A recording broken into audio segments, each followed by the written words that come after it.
comentar um pouco sobre o texto. Quem tiver a sua Bíblia e quiser acompanhar, Apocalipse capítulo 3, versículo 7 até o versículo 13, é o que nós vamos comentar hoje um pouco sobre a igreja de Filadélfia, ou seja, a carta do Senhor Jesus Cristo aos remanescentes fiéis. Então nós vamos, antes de entrarmos no texto bíblico, vamos falar do conceito histórico de Filadélfia. Filadélfia, cujo nome no grego significa amor fraternal. Este nome foi dado à cidade devido o rei imperador da época ter muito afeto, ter uma grande consideração pelo seu irmão de sangue. Então, por isso que ele colocou o nome desta cidade de Filadélfia. A cidade de Filadélfia era composta por uma pequena comunidade, era um vínculo e um planalto central entre as cidades da Ásia daquela época. Os moradores da época falavam grego, a cultura era grega, como as demais cidades, e a cidade de Filadélfia também era uma cidade próspera e até apelidada de Pequena Atenas. Essa cidade era apelidada assim. Na época, os moradores, eles lutavam para manterem os bárbaros, aqueles invasores, contra a cidade longe. A cidade se unia e lutava. Contudo, em meados de 17 depois do Senhor Jesus Cristo, no século 17, a cidade ela foi destruída por uma sequência de terremotos. Se era um planalto, se tinha vulcões, mas não se sabe por que a sequência de terremotos, mas lá foi uma cidade que foi destruída por sequência de terremotos. E com isso, os habitantes daquela cidade, apavorados assim, passaram a viver mais longe, fora dos limites da cidade. E hoje a cidade de Filadélfia é conhecida como Al-Azeir, que é uma cidade da Turquia. Agora vamos analisar o contexto da carta do Senhor à igreja de Filadélfia. Capítulo 3 de Apocalipse, versículo 7, diz assim: Ao anjo da igreja que está em Filadélfia, escreve: Isto diz o que é santo, o que é verdadeiro, o que tem a chave de Davi, o que abre e ninguém fecha, e fecha e ninguém abre. Vamos começar analisando o conteúdo dessa carta, observando a patente daquele que dirigiu essas palavras e que as escreveu. A patente diz aqui que ele é santo, ele é verdadeiro. Está em se tratando do próprio Deus, o próprio Senhor Jesus Cristo. Louvado seja o nome do Senhor, o qual lhe foi atribuído todo o poder e toda a autoridade. E diz aqui, glória ao nome do Senhor, que ele é verdadeiro, que ele é santo e que ele tem a chave de Davi, que abre e ninguém fecha, e fecha e ninguém abre. O que significa dizer é que ele tem uma tamanha autoridade que não há nenhuma criatura sequer que tenha autoridade como a do nosso Senhor e Salvador Jesus Cristo. Quando se fala sobre a chave de Davi, eu me lembro de um texto que está em Isaías capítulo 22, versículo 19, que eu vou ler para vocês, que diz assim: Assim dizia o Senhor naquela época acerca de um oficial do palácio chamado Sebna. Ele dizia: E demitir-te-ei, ou seja, irei demiti-lo do teu ofício e te arrancarei do teu assento. E será que naquele dia que chamarei a meu servo Eliaquim, filho de Uquias, e revesti-lo-ei de sua túnica, e ele será esforçado com o seu talabarte, e entregarei ele nas mãos o domínio, e ele será como pai para os moradores de Jerusalém, para a casa de Judá. Aí é o que vem o principal versículo 22 que diz: e porei a chave da casa de Davi sobre o seu ombro, e abrirá e ninguém fechará, e fechará e ninguém abrirá. Então, quando o Senhor ele diz que tem a chave de Davi e ninguém podia abrir ou fechar a não ser ele, certamente os cristãos judeus que viviam naquela época e cristãos da cidade de Filadélfia, principalmente os que eram judeus e moravam ali, certamente eles reivindicavam o direito, vamos dizer assim, de serem portadores do reino do Senhor por causa deste versículo, pelo fato de que o Senhor destituiu um oficial tesoureiro chamado Sebna, que ignorava a vontade do Senhor, que era materialista, para colocar Eliaquim, filho de Uquias, e que este seria como um pai para Jerusalém, para Judá, ia cuidar da cidade do Senhor e das coisas concernentes ao palácio. Ia ser um administrador do palácio. Então, com isto, por ele ser judeu por natureza, então os judeus daquela época, na igreja de Filadélfia, eles reivindicavam este direito. Mas quando vemos o Senhor dizer aqui que é ele que tem a chave de Davi, que abre e ninguém fecha, e fecha e ninguém abre, significa dizer que o Senhor está dizendo aqui que somente ele tem a chave, aleluia, da vitória. Ele tem a chave da morte, ele tem a chave do inferno, ele tem a chave de Davi, que significa a chave para entrar no reino dos céus, e somente ele é que dá acesso a entrar no reino ou a não entrar no reino, somente ele e mais ninguém. Então os judaizantes na época e cristãos não tinham esse direito de se assegurarem como se fossem portadores do reino dos céus, mas sim somente o Senhor é que diz quem entra ou quem não entra no seu reino, na salvação. Louvado seja o nome do nosso Senhor e Salvador Jesus Cristo. E aqui também me faz lembrar outro texto bíblico de Mateus capítulo 16, versículo 18 ao 19, numa conversa do Senhor Jesus Cristo com Pedro. E o Senhor faz uma alusão alegórica do nome de Pedro e diz assim: tu és Pedro, e sobre esta pedra edificarei a minha igreja, e as portas do inferno não prevalecerão sobre ela, e te darei a chave do reino dos céus. Então tem gente que pega esses versículos e interpreta de forma errônea. Quem tem a chave do reino dos céus é Pedro, porque o Senhor Jesus disse que daria.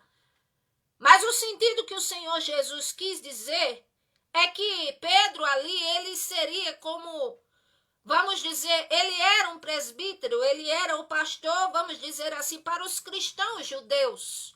Porque ele era judeu, ele conhecia a lei e ao mesmo tempo ele conheceu o nosso Senhor e Salvador Jesus Cristo. Mas o Senhor disse, olha, é sobre esta pedra, ou seja, teu nome é Pedro, mas quem é a pedra que edifica a igreja sou eu, o Senhor dizendo, e as portas do inferno não prevalecerão contra esta igreja. E esses versículos eu estou trazendo a vocês, louvado seja o nome do Senhor, para mostrar que o Senhor era com a igreja de Filadélfia. E da mesma forma, o Senhor é com aqueles que o servem ainda hoje, em espírito e em verdade, que estão na presença dele. Louvado seja o nome do Senhor. O segundo ponto desta carta que eu quero analisar é que Louvado seja o nome do Senhor. O Senhor descreve o estado desta igreja de Filadélfia e atribui promessas para esta igreja. Aqui diz, o Senhor diz, versículo 8, eu sei as tuas obras, e eis que diante de ti pus uma porta aberta, e ninguém pode fechar. Tendo pouca força, guardaste a minha palavra e não negaste o meu nome. Quando o Senhor diz, eu sei as tuas obras, e pus diante de vocês uma porta aberta a qual ninguém pode fechar. O que dá a entender aqui é que o Senhor se agradava daquela igreja e das suas obras. E daí você pode perguntar hoje, como se imagina as obras daquela igreja? Quais seriam as obras de uma igreja que agrada ao Senhor Jesus Cristo? E eu vou dar a vocês uma demonstração bíblica, uma descrição bíblica de uma igreja que, aos olhos do Senhor, assim se essa igreja praticar o que eu vou ler aqui, o Senhor vai dizer, estas são boas obras. E está em Romanos capítulo 12, versículo 9 até o versículo 21, diz assim, que o amor não seja fingido. Aborrecei o mal e apegai-vos ao bem. Ora, essa é uma obra que agrada ao Senhor com toda certeza. E diz mais, amai-vos cordialmente uns aos outros com amor fraternal, preferindo-vos honrar uns aos outros. Não competir uns contra os outros, mas amar em Cristo Jesus e fazer o bem uns aos outros. Isso aqui são, louvado seja o nome do Senhor, descrições da vontade do Senhor concernentes ao povo, à igreja, a nós. Ele diz aqui, não sejais vagarosos, morosos, no cuidado. No cuidado pelo quê? Pela família. No cuidado pelo quê? Pela vida espiritual.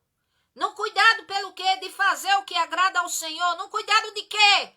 Não sejais vagarosos no entendimento, para entender a vontade do Senhor, mas sede fervorosos no Espírito, servindo ao Senhor. E infelizmente o que eu quero dizer é que muitos hoje andam na carnalidade, igual a igreja de Corinto. Quando Paulo foi até ela dizer assim, vocês eu não falo como a espirituais, mas como a carnais. E a igreja de Corinto dizia assim, mas nós temos dons. E Paulo dizia, mas vocês são carnais. Mas o Senhor nos ama, é verdade, mas vocês são carnais. Porque o que é que indica maturidade cristã? Maturidade cristã significa ter o amor do Senhor proveniente do Espírito, para que as obras sejam boas. Aí o Senhor diz mais aqui, versículo 12, alegrai-vos na esperança, sede pacientes na tribulação, perseverai em oração. Alegrai-vos na esperança. A esperança de quê? Do otimismo, do positivismo, da mente, nada disso aí, que tudo isso aí é proveniente do humano, de nós seres humanos. É alegrai-vos na esperança do Senhor, ou seja, porque 1 Coríntios capítulo 13, versículo 13, fala de 3 pilares, a fé, a esperança e o amor, e o maior deles é o amor, e aqui está dizendo, depois do amor que não seja fingido, alegrai-vos na esperança, e sede pacientes na tribulação, e perseverar em oração. Tem gente que está se desesperando na tribulação, não se desespere. Aí alguém pode me dizer, mas a senhora não sabe minha vida, a senhora não sabe as percas que eu passei, a senhora não sabe o que eu tenho passado e nem quero saber, e nem posso resolver, e nem vocês sabem as minhas dores. Mas o que o Senhor está querendo dizer a nós é que se está vivo, viva, é necessário ter esperança, é necessário ser paciente na tribulação e é necessário perseverar na oração. É isso que ele quer dizer. Isso faz parte de boas obras, quando o Senhor olhou para a igreja de Filadélfia e disse: eu sei tuas obras, e pus diante de vocês uma porta aberta a qual ninguém pode fechar. Pois é, antes de explicar a porta, eu estou explicando as obras. Quer mais uma obra que o Senhor agradaria que a sua igreja o faça? Comunicai com os santos nas suas necessidades, segui a hospitalidade, abençoai aos que vos perseguem, abençoai e não maldizeis, alegrai-vos com os que choram, chorai com os que choram, sede unânimes entre vós. Ah, se o povo do Senhor fosse numa só fé, num só batismo, seguindo a um só Deus sem ter divisões triviais, sem ter picuinhas, mas se o povo fosse um só, não importando que denominação fosse, ou que país fosse, oh, louvado seja o nome do Senhor. Ele diz aqui: sede unânimes entre vós, não ambicioneis coisas altas, mas acomodai-vos às humildes, não sejais sábios em vós mesmos. A ninguém pague mal por mal, mas procurai as coisas honestas perante todos os homens. Aí eu pergunto: nós, igreja, em geral temos feito isso aqui? Isso aqui é que é boas obras. Se for possível, quando estiver em vós, tende paz em todos os homens, não vos eis a vós mesmos, amados. Mas, louvado seja o nome do Senhor, dai lugar à ira de quem? Do Senhor, ou seja, a justiça do Senhor. Portanto, se o teu inimigo tiver fome, dá-lhe de comer, se tiver sede, dá de beber. Fazendo isso, amontoarás brasas de fogo sobre a tua cabeça. Não te deixes vencer pelo mal, mas vence o mal pelo bem. Quando o Senhor diz à igreja de Filadélfia: conheça as tuas obras, é porque as obras da igreja de Filadélfia, com certeza, estavam baseadas no que acabamos de ler em Romanos capítulo 12. Aí o Senhor diz: eu conheço as tuas obras. Aí ele diz: eis que diante de ti eu pus uma porta aberta. Louvado seja o nome do Senhor. E que porta seria esta? Ora, a igreja de Filadélfia o Senhor amava. Vamos confirmar isso na leitura mais adiante. A igreja de Filadélfia significava que ela tinha fidelidade para com o Senhor. Louvado seja o nome do Senhor. E qual é a porta que o Senhor tinha para eles, que estava aberta diante deles? Ora, o que é a porta para nós? Primeiro lugar, Evangelho de João, capítulo 10, versículo 6. O Senhor diz: eu sou a porta. E todo aquele que entrar por mim, entrará, sairá e achará pastagens. Ou seja, o Senhor é a própria porta. Louvado seja o nome do Senhor. Através dele, é por ele que vivemos, aleluia, e que teremos salvação. É somente nele. Agora, o que mais seria a porta? Além do Senhor estar à frente daquela igreja, porque ele disse: eu pus diante de vocês uma porta aberta a qual ninguém pode fechar. A começar é como se ele dissesse: eu estou à frente de vocês e por isso mesmo ninguém pode me deter, ninguém pode me impedir. E a porta significava o quê? Alegoricamente o próprio Senhor e Salvador Jesus Cristo, é verdade. Mas também a porta da oportunidade e da salvação. A porta da oportunidade para quê? A igreja de Filadélfia era uma igreja amada pelo Senhor. Aleluia, não era para ser uma embaixadora fraudulenta ou helenística, mas era para ser uma embaixadora em nome de nosso Senhor e Salvador Jesus Cristo para os habitantes daquela cidade, para proferirem a salvação no Senhor. Então, quando o Senhor diz a Filadélfia: eu sei as tuas obras, trazendo para a nossa vida hoje, O Senhor diz assim a você que me escuta, se está na presença dele, ele diz, eu sei as tuas obras. Essa palavra do grego ginoskor significa, eu percebo e prescruto profundamente toda a tua vida, tuas obras, tudo que você pensa e fala e faz. E se você é fiel na minha presença, o Senhor diz, eu pus diante de você uma porta aberta a qual ninguém pode fechar. Ou seja, é como se o Senhor estivesse afirmando para os seus remanescentes de hoje e dizendo, eu estarei com vocês, eu sou a própria porta, vocês terão a oportunidade de falar minha palavra, oportunidades também de bênçãos, e a porta da salvação está aberta. Louvado seja o nome do Senhor, porque vivemos num tempo onde é considerado tempos difíceis, é claro. Mas também vivemos num tempo onde a graça do Senhor nosso Deus ainda está disponível, é óbvio. Louvado seja o nome do Senhor. E diante de nós hoje, além do Senhor Jesus Cristo, a salvação que Ele nos promete, eu quero falar de uma porta que está aberta mesmo no meio das ruínas da vida.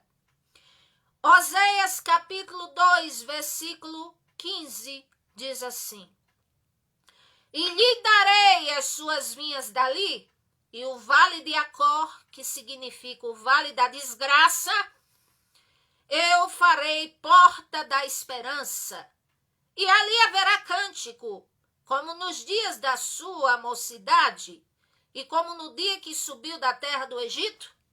Ou seja, o Senhor está dizendo que aquele vale de Acor, onde houve a desgraça de quê? Daquele homem lá para trás, ele roubar a cunha babilônica, ele ali roubar o que não agradava ao Senhor e ser punido duramente, severamente. Louvado seja o nome do Senhor. Então aqui o Senhor está dizendo do vale de Acor, ou seja, do vale da desgraça. Em outras palavras, de uma vida arruinada, de uma vida que está numa desgraça, numa tristeza, num infortúnio. O Senhor diz, a porta para sorrir, a porta para se levantar e viver nele está aberta. Louvado seja o nome do Senhor. Então, sempre, seja qual for os obstáculos, as dificuldades, as lutas, as pelejas, o Senhor sempre estará observando o seu povo. Louvado seja o nome do Senhor. E mesmo que a pessoa ache que tenha uma vida malograda, uma vida, vamos dizer assim, sem sorte, o Senhor está dizendo, você está enganado. No meio das ruínas, a porta continua aberta. Posso dar alívio, posso te dar paz, posso te dar sossego, posso tirar esta tua carga pesada, posso mudar a tua vida, diz o Senhor, posso te dar salvação e posso te fazer sorrir e posso te dar, aleluia, louvado seja o nome do Senhor, motivações para viver. É isto que ele está dizendo. Agora fique sabendo que para entrar na porta, é como disse o apóstolo Paulo, uma porta grande e eficaz, se me abrir uma porta espetacular, mas se há muitos adversários. Vamos prosseguir adiante. Louvado seja o nome do Senhor. O Senhor falando com a igreja de Filadélfia, assim como fala para nós hoje. E ele diz aqui, versículo 8, eu sei as tuas obras, já falamos que obras agradam ao Senhor de uma igreja. Eis que diante de ti eu colocarei uma porta aberta, a qual ninguém pode fechar. Isso daí também já explicamos. Agora, quando ele diz assim, tendo pouca força, guardaste a minha palavra e não negaste o meu nome. Então, o que significaria esta pouca força? Ora, quem sabe os cristãos daquela época estavam desanimados, cansados, atribulados, de tantas perseguições nas costas, na vida, diante de tantas lutas. Quem sabe esta igreja de Filadélfia era desprovida de uma estrutura externa, ou até mesmo de influência política, de poder, aos olhos externos. Era uma igreja certamente perseguida, passava tentações, passava privações, provações, mas eles não se mesclavam com o mundo. Quem sabe era uma igreja desprezada. E por isso o Senhor disse, eu sei que vocês têm pouca força, mas vocês não negaram a minha palavra e não negaram o meu nome, vocês guardaram a minha palavra. Louvado seja o nome do Senhor. E hoje, aproveitando o ensejo, quantos de nós muitas vezes estamos assim, abatidos, sofrendo tribulações, aflições, pelejas, dificuldades, mas o Senhor disse e diz para nós, eis que estou convosco, os que me servem, os que me agradam, todos os dias, até a consumação dos séculos. Louvado seja o nome do Senhor. Mateus capítulo 5, é um texto excelente que eu quero ler para vocês. Louvado seja o nome do Senhor, versículo 10 ao versículo 12. Bem-aventurados, makarios, do grego, mais do que felizes, os que sofrem perseguição por causa da justiça, porque deles é o reino dos céus. Ou seja, se sofre por amor ao Senhor, o reino dos céus está bem adiante de você, a porta está aberta, das bênçãos aqui na terra e muito mais. E o Senhor diz, bem-aventurados sois vós, quando vos injuriarem, perseguindo e mentindo, disserem todo mal contra vós por minha causa. Aqui está uma explicação para quem fica se dizendo, mas eu sirvo ao Senhor, e por que é que eu sou perseguido? Por que é que eu sou injuriado? Por que é que se levantam contra mim? Por que é que estão me apontando se eu sirvo ao Senhor? E o Senhor está dizendo, não é motivo para você se entristecer, mas pelo contrário, para se alegrar, bem-aventurado é o que sofre essas coisas, por amor do meu nome, pela minha causa. Exultai-vos e alegrai-vos, porque grande é o vosso galardão nos céus, porque assim perseguiram os profetas que foram antes de vós. Então, uma coisa eu lhe digo, se está na presença do Senhor e sofre, eu quero lhe dizer que o seu galardoador é o Senhor, ele vê e sabe todas as coisas. Então, era isso que ele estava dizendo a Filadélfia. Ele disse, eu estou vendo que vocês estão com pouca força, mas vocês têm guardado a minha palavra, como dizia o salmista Davi. Eu guardo, Senhor, a tua palavra no meu coração para não pecar contra ti, Senhor. Eu guardo ela na minha mente para não pecar contra ti nem para negar. Pois muito bem, esta igreja sofria, mas era uma igreja fiel ao Senhor. Louvado seja o nome do Senhor. Nós temos sido fiéis ao Senhor? Alguém pode dizer, não bastante. Se está vivo, viva. É o momento, é a hora, é agora. Louvado seja o nome do Senhor. Filadélfia era uma igreja fiel. Ela não negou a fé. Eles não negariam a fé mesmo se fossem martirizados, e certamente algum deles foram, porque as outras igrejas das outras épocas existiram pessoas que foram martirizadas. Antipas foi um deles, e fora outros que não está aqui escrito na palavra do Senhor, mas que com toda certeza foram. E louvado seja o nome do Senhor. Não negar, o Senhor diz, eu sei a pouca força de vocês, mas vocês têm guardado a minha palavra e não têm negado o meu nome. E aproveitando o ensejo de negar, o que seria negar ao Senhor Jesus Cristo, mesmo estando dentro da congregação? O que seria negar ao Senhor Jesus Cristo, mesmo que diz que tem Ele no coração e na vida? Eu vou dizer, negar ao Senhor Jesus Cristo seria se mesclar, se associar, ter conluio com qualquer tipo de situação, circunstância, inovação, costumes, sistema que é contraditório à vontade e à palavra do Senhor, então aqueles que se envolvem assim desta maneira estão negando ao Senhor, é como se estivessem chicoteando ele de volta. Filadélfia era uma igreja de pouca força. O Senhor disse: eu vejo a tua pouca força. Porque, como eu já disse, era perseguida, era afligida. Aos olhos da sociedade, certamente era vista como desprezível. Aos olhos daquela cidade, embora pequena e próspera, quem sabe era vista como um opróbrio, como um descaso para se rir. Porque certamente não tinha aquele templo, vamos dizer, portentuoso, aquela grandiosidade, ou muita gente, ou muita influência, não tinha influência política, mas ela era fiel ao Senhor. E o fiel ao Senhor sofre, é claro. Quem foi mais fiel do que o próprio Senhor Jesus Cristo em sua vida encarnada aqui na terra? Teve algum? E ele não sofreu? Pois nós seguimos as pisaduras dele. Mas ele disse, Evangelho de João 16:33, no mundo tereis aflições, mas tende bom ânimo, porque eu venci o mundo.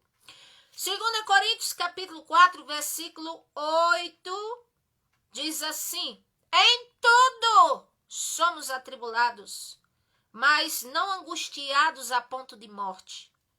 Perplexos, mas não desanimados a ponto de desfalecer totalmente na fé. Perseguidos, é verdade, mas não desamparados. Abatidos, é verdade, mas não destruídos. Então o texto aqui de 2 Coríntios diz, em tudo somos atribulados. Tem gente passando tribulação no casamento, tem gente passando tribulação no trabalho, tem gente passando tribulação com um parente que está internado e não sabe o que fazer, tem gente passando tribulação emocional, angústia, porque teve uma perca recentemente, tem gente que está passando por qualquer tipo de tribulação, mas a palavra do Senhor e o próprio Senhor diz, continue na minha presença. É isso que o Senhor quer, porque na hora certa o Senhor age. Louvado seja o nome do Senhor. A igreja de Filadélfia era assim. A força ou notoriedade desta igreja não consistia no visível, mas consistia no Senhor e para Ele. Louvado seja o nome do Senhor, para Ele. Então eu digo a você neste momento, louvado seja o nome do Senhor. Não ligue se alguém lhe considera ou se não considera. Não queira saber, mas queira agradar o Senhor. Ter notoriedade aos olhos dEle, para a glória dEle. E se você estiver cansado e cansada na sua caminhada, não desfaleça. Porque Joel capítulo 3, versículo 10... está escrito, diga ao fraco, eu sou forte. No Senhor podemos todas as coisas, porque Ele nos fortalece. Louvado seja o nome do Senhor. Mais adiante, versículo 9, o Senhor diz, eis que eu farei aos da sinagoga de Satanás, aos que se dizem judeus e não são, mas mentem, eis que eu vos farei que venham e adorem prostrados a teus pés e saibam que eu te amo. Ou seja, aqui vemos um terceiro ponto de a igreja de Filadélfia. O Senhor promete exaltá-la e lidar com os seus opositores. Então o Senhor está dizendo, eis que eu farei com que os da sinagoga de Satanás, que quer dizer isso? Aqueles que eram judeus judaizantes e não judeus cristãos, que perseguiam, na época, os cristãos, sendo já judeus convertidos ou até de outros países, eles perseguiam, eles eram implicantes. E hoje seria qualquer um que se opõe à obra do Senhor ou que atrapalha. O Senhor está dizendo, eis que farei aos da sinagoga de Satanás. E por que não dizer? Que até se dizem ser, muitas vezes, crentes cristãos, mas não são, nunca foram, mentem. E o Senhor diz, eis que farei, com que venham e adorem prostrados aos teus pés e saibam que eu te amo. Ou seja, um dia, a igreja remanescente, que aos olhos do mundo é vista como louca, ou como fanática, ou como opróbrio, ou como antiquada ao sistema, um dia, o nosso Senhor, aleluia, é aquele que nos justifica, vai te justificar. E a Bíblia diz que um dia todo joelho, toda língua dirá, todo joelho se dobrará, toda língua dirá que Jesus Cristo é o Senhor. Louvado seja o nome do Senhor. Então o Senhor disse, esses, Filadélfia, que te perseguem, eu os farei se prostrarem. Ou seja, eles serão dobrados, eu vou lidar com eles. E vocês vão permanecer de pé, e eles verão que eu amo vocês, ó minha amada igreja. Quem sabe você é um cristão fiel, é uma cristã na presença do Senhor, e alguém persegue, e alguém maldiz, e alguém aponta, e alguém não sabe tua história nem tua vida, nada de você, mas aponta ou te julga mal, e o Senhor diz, não se preocupe, porque nós, Romanos 5, versículo 1, somos justificados pela fé.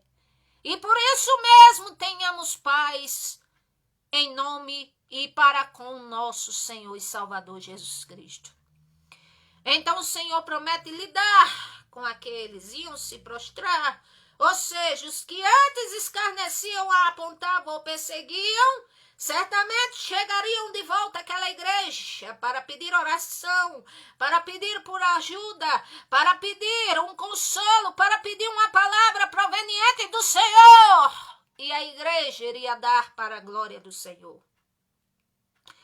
Versículo 10. Como guardaste a palavra da minha paciência, o Senhor diz, também eu te guardarei na hora da tentação que há de vir sobre o mundo para tentar os que habitam na terra. Ou seja, além do Senhor lidar com aqueles que seriam opositores da sua igreja, e que este requisito e princípio é válido para nós ainda hoje, o Senhor está dizendo aqui no versículo 10, ele faz uma promessa de preservar os seus remanescentes, o seu povo, na hora da tentação que viria sobre o mundo. E que tentação seria esta? Vou explicar a vocês. Louvado seja o nome do Senhor. Essa promessa de nosso Senhor e Salvador Jesus Cristo, no sentido de livrar os fiéis, os seus servos, verdadeiros cristãos na hora da tentação, também foi dirigida aos cristãos da igreja de Tessalônica, 1 Tessalonicenses 1,10. E essa promessa é válida para nós ainda hoje, nos tempos de hoje, enquanto gerações existirem, esta palavra é válida. E o que significa a tentação que viria sobre o mundo? Tempos de provações, tempos de mortandade em número maior, tempos em que o mundo ia fazer de tudo para mesclar, para ludibriar, para atrair, para enganar, para se misturar com a igreja. Tempos também vamos levar em consideração da ira de Satanás contra o povo do Senhor. Tempos de fome, de choro, de catástrofes, de exposição às intempéries da vida, com certeza. Esses tempos é o que o Senhor está dizendo aqui, que viria sobre o mundo. E o que é que nós temos visto hoje no mundo inteiro? São exatamente essas coisas. Mas qual é a promessa do Senhor para nós? Não devemos esquecer. Romanos 8, capítulo 33, diz, quem intentará acusação contra os escolhidos de Deus? É o Senhor nosso Deus que justifica. Quem os condenará? pois é o Senhor Jesus Cristo que morreu, ou antes que ressuscitou dentre os mortos, o qual está à direita do Senhor nosso Deus, intercedendo por nós. Quem nos separará do amor do Senhor Jesus Cristo? A tribulação, a angústia, a perseguição, a fome, a nudez, o perigo, a espada, como está escrito: por amor de ti somos entregues à morte todo dia, somos reputados como ovelhas para o matadouro, mas em todas estas coisas somos mais do que vencedores por aquele que nos amou. Ou seja, se está na presença do Senhor Jesus Cristo, se viver para o Senhor Jesus, se morrer para o Senhor Jesus, louvado seja o nome do Senhor, e a morte é tida como lucro. Louvado seja o nome do Senhor. Tudo é para a glória do Senhor, e Ele promete aqui preservar aqueles cristãos, como o Senhor também, ainda hoje, os seus remanescentes, Ele há de preservar, e tantos quanto Ele queira preservar. Louvado seja o nome do Senhor. O que mais podemos ver aqui, versículo 11. O Senhor, Ele dá advertências e recompensas aos remanescentes fiéis a Ele. Ele fala aqui a partir do versículo 11, o quarto ponto. Advertências e recompensas aos remanescentes fiéis do Senhor, tanto de Filadélfia como das gerações que já tiveram, e porventura as gerações que ainda viessem sobre este globo terra. Assim diz o Senhor. Versículo 11. Eis que venho sem demora. Ou seja, o Senhor está dizendo, eis que não vou demorar muito para voltar.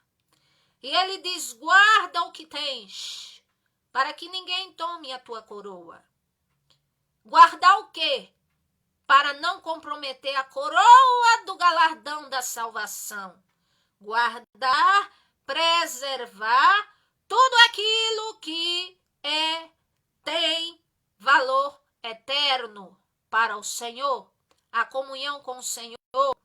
Vigiai para a lamparina da vida espiritual estar acesa. Vigiar para não se misturar, para não se embaraçar com as coisas dessa vida, guardar o que tem, a comunhão com o Senhor, e se não tem, procurar ter enquanto há tempo. Ele diz, para que ninguém tome a tua coroa. Já pensou se viu o Senhor durante tantos anos e de repente resolve um desatino na mente, virar de cabeça para baixo a vida e fazer o que bem quer e se desanimar e viver na libertinagem como quer, aí põe tudo a perder. O Senhor está dizendo, venho sem demora, guarda o que tens. Aí alguém pode dizer, como eu sempre falo nos meus sermões, a minha bisavó era crente, ela morreu, a minha avó, o meu avô, o meu pai, minha mãe, e a promessa não se cumpriu. Pois é, o Senhor, Ele não dá satisfação de quando vai se cumprir. Ele não deixou data determinada de quando iria se cumprir. Mas Ele deixou louvado seja o nome do Senhor, uma obrigação para a igreja. Ele diz, um dia eu vou voltar. E eu quero que vocês guardem o que vocês têm de mim, para que ninguém tome a coroa de vocês. Ou seja, guarde a comunhão que tem com o Senhor. Aumente ela. Gaste mais tempo conversando com o Senhor. É isso que ele quer dizer. Versículo 12. Ao que vencer, eu farei coluna no templo do meu Deus, e dele nunca sairá. Escreverei sobre ele o nome do meu Deus, o nome da cidade do meu Deus, a Nova Jerusalém, que desce do céu do meu Deus, e também o meu novo nome. Louvado seja o nome do Senhor. O que o Senhor está querendo dizer aqui? Ele está dizendo que vem sem demora, Ele está dizendo que guarda o que tens e a recompensa para o que perseverar até o fim e ser salvo.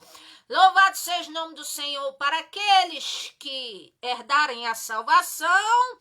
Ele está dizendo que, em outras palavras, serão pertencentes, perpétuos ao Senhor nosso Deus e terá, louvado seja o nome do Senhor, uma cidadania celestial da Nova Jerusalém, será um cidadão do novo céu e da nova terra.